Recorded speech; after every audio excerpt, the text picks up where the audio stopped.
Na faculdade de economia, uma coisa básica que nos é ensinado é que para um ativo ser considerado como moeda, ele deve possuir as 3 seguintes funções básicas: ser utilizado como um meio de troca, unidade de conta e reserva de valor.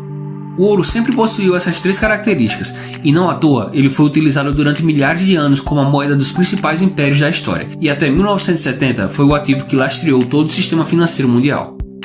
Apesar de ter sido deixado de lado por questões políticas, até hoje o ouro possui a particularidade de se valorizar em situações econômicas adversas. Não por acaso, esse ativo vem se destacando nos últimos anos pelo seu desempenho, tendo sido o terceiro melhor investimento de 2017 e o ativo de maior valorização durante todo o ano de 2018.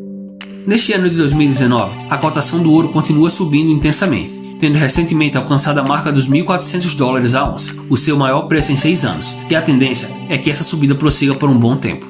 Se você ficou curioso e quer saber mais sobre esse ativo, então assista esse vídeo até o final e descubra como e por que todo investidor deveria ter um pouquinho do metal amarelo em sua carteira. Olá, esse é o canal Investimento Fácil e hoje falaremos sobre o ouro. Apesar de hoje não possuir o mesmo papel e a importância que teve durante milênios, o ouro continua possuindo as 3 funções básicas para ser considerado como moeda, além de ser considerado como um ativo de alta escassez e que, diferentemente das moedas fiduciárias, não podem ser impressos ao bel prazer de um banco central. Isso faz com que esses ativos sejam considerados portos seguros em momentos de crise, o que faz com que sejam bastante demandados nesses períodos, principalmente em cenários de forte desvalorização da moeda local. A partir da década de 1970, com o fim do padrão ouro, encerrou-se qualquer tipo de lastro em nosso sistema monetário mundial. Desde então, bancos centrais e governos ao redor do mundo possuem a irrestrita liberdade de, sempre que precisarem, emitir mais papel moeda para sanar os seus problemas. O sonho de qualquer político. Não é difícil de imaginar o que aconteceu com o sistema monetário desde então. A título de exemplo, vamos olhar o gráfico da oferta monetária da economia americana a partir daquela época. Podemos olhar também o gráfico da oferta monetária brasileira desde a criação do Plano Real em 1994. Segundo a lei da oferta, quanto maior a quantidade ofertada de um bem ou serviço, menor será o seu valor. Não por acaso, um dólar de hoje vale somente 15 centavos do dólar de 1971, uma inflação de aproximadamente 545% num período de 48 anos. A situação do real é ainda pior. Um real hoje corresponde a apenas 16 centavos do real de 1994, uma inflação de 507% num período de apenas 25 anos. Enquanto isso, observe o que aconteceu com o gráfico do ouro do início da década de 70 para cá. Uma incrível valorização de mais de 1.500%. Infelizmente, esse processo de desvalorização das moedas fiduciárias ao redor do globo, popularmente conhecido como inflação, está se intensificando com o decorrer do tempo. Apenas desde a crise de 2008, os bancos centrais ao redor do mundo injetaram aproximadamente 9 trilhões de dólares na economia mundial. Somente o Banco Central americano foi responsável por injetar metade desse valor. Essa enorme quantia de dinheiro foi criada do nada e despejada nos mercados com a desculpa de se estar salvando a economia global do colapso, e que logo após a sua recuperação, os bancos centrais iriam enxugar toda essa liquidez e tudo voltaria à normalidade. 10 anos depois, nada mudou. Nenhum esforço foi feito em relação a esse elefante na sala de estar dos bancos centrais e pouco se fala sobre isso.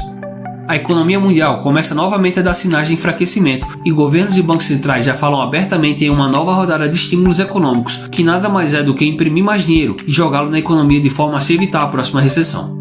O fato é que a economia mundial está viciada nesses estímulos e enquanto o nosso sistema monetário funciona dessa forma, estando à mercê de decisões políticas, a tendência é que esse processo se intensifique cada vez mais. Se esse é um caminho sustentável ou não, eu deixo para você responder. Nesse cenário, o investimento em ouro faz o total sentido como uma forma de proteger sua carteira, não apenas em momentos adversos específicos, como as oscilações provenientes dos ciclos econômicos, mas também da constante desvalorização do seu dinheiro. Especialistas no metal amarelo como Peter Schiff e Jim Rickards prevêem que nos próximos anos o preço do ouro pode disparar e chegar na casa dos $10.000 a onça. Não é por acaso que os principais bancos centrais ao redor do mundo estão aumentando a sua demanda por ouro de forma impressionante. Países como Rússia e China, por exemplo, triplicaram a quantidade de ouro em posse de seus governos nos últimos 10 anos.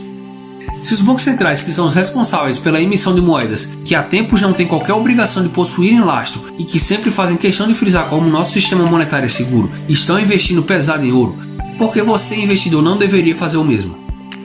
Mas então, como investir em ouro?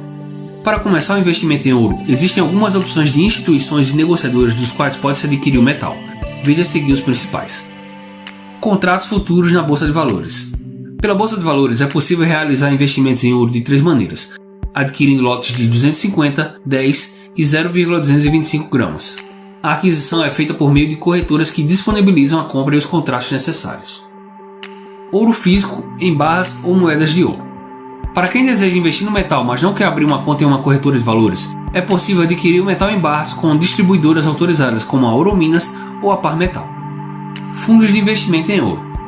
Essa talvez seja a opção mais acessível para a maioria dos investidores, uma vez que você não precisa se preocupar com a burocracia de comprar ouro em espécie e nem com as especificidades do mercado futuro. Outras formas de se investir em ouro seria através da compra de joias e pelo mercado informal, porém nenhuma destas são recomendadas como formas de investimento.